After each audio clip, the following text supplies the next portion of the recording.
So we've alluded to this all the way through. So use an aftermarket tool. We've always used them. We'll carry on using them.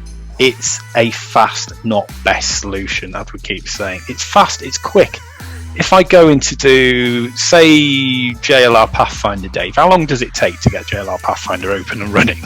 Or you're spending a good 10-15 minutes before the tool is even ready to communicate with the car. Exactly, and it's fantastic. But it's cloud-based, so it's up on the cloud. It has to piss around and do other things, and it's going to take a while. Now, however, if you plug in a lot of the aftermarket tools, so just go in and give you the basic reading. Okay, it's not going to fix the car, and don't 100% rely on the results, because this is a reverse engineered tool, as we said in the other section, in the early aftermarket section. I have a question on the diagnostic tools for all our listeners out there at the moment.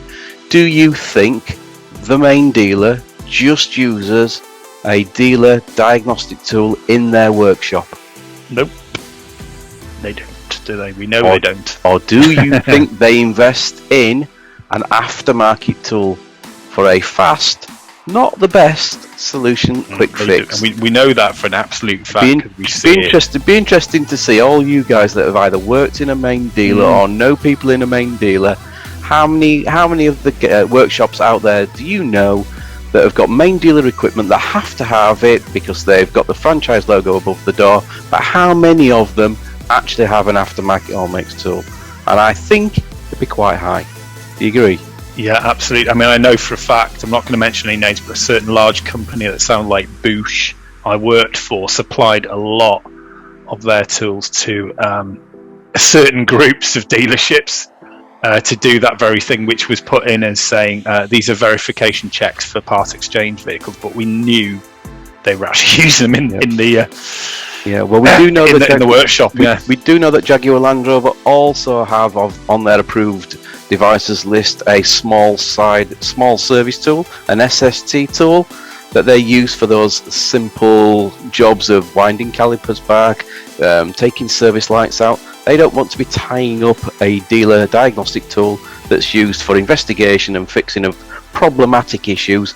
They don't want to be tying that tool up for simple tasks such as doing service light resets, etc. So we've already gone through this promotion. So look at OEM tools. They're accurate, get around all security issues, software updating issues. They're not expensive to buy, so typically they're about $3,000, something along those lines, or to run. But you will need updating and support for the tools and stuff like that. You'll still be cheaper than a local main dealer, and you get to keep your customers. So that's kind of a lesson that we all know, and we want to keep our customers. And as Dave's already said, that if you can specialize, that's going to help, because you'll get customers from other workshops as well, hopefully. So training really is everything.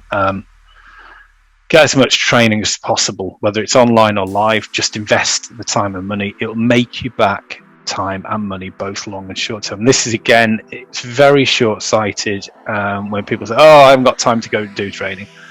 The amount you learn, I mean, I'll give you an example. I went back and I did some Bosch Master Tech stuff a few years ago because I just felt slightly out of touch, and bloody hell, I learned a lot. And I was previously a Master Tech and had a degree as well. So, I mean, it really, really enlightens you doing any form of training. And we are constantly learning here and constantly doing training courses for our staff and for ourselves, because the technology is changing.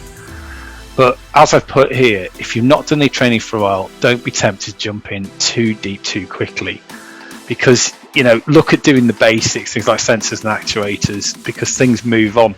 Example I give you this when I'm talking to people about this is, do you know how many different types of ABS sensors there are alone now? There's ones that go backwards, ones that go forwards, ones that do this, ones that, there's masses of stuff that you need to learn before you really get into doing things like EV and hybrid. You need to really understand the electrical basics and go back and start again to an extent.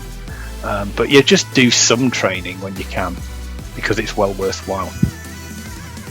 Finally, very simple one, this really. It sounds very simple, but the amount of workshops that fall over just because of this simple thing is unbelievable. So investing in a decent IT infrastructure. So we'll talk to a workshop and they just won't have any decent IT infrastructure. They can't run tools. They even struggle to update their aftermarket tools.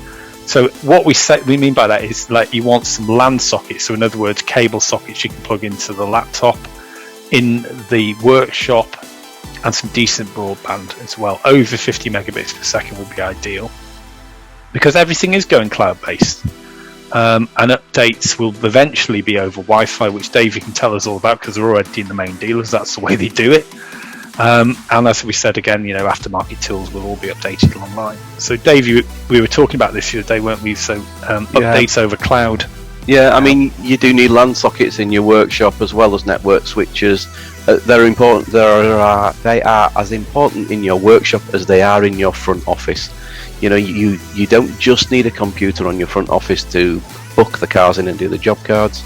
You also need them in the work area, where the money is generated in the back office. But yeah, cloud-based now. There are a few manufacturers. Jaguar Land Rover, obviously, very, very soon will obviously be offering the cloud-based diagnostic offering to independent aftermarkets. It's already in use in the main dealer. Volvo, again, with their cloud diagnostics. There are a lot of vehicle manufacturers now that can actually scan a car as they drive into the workshop because of their Wi-Fi infrastructure. So yeah, unfortunately, if you want to compete, you want to keep ahead. There's lots of other stuff we speak about, but we're going to keep this. It's been long enough already. We could talk about key reading. We've done different things on that in the past anyway. Again, this can be things which can get your business up to the forefront of stuff. So we're going to run this out as a podcast, and we're going to run it out live at some points as well, so people can ask us questions.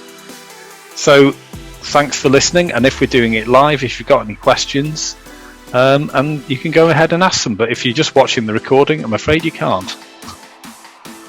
So thanks very much from me. And me, thank you.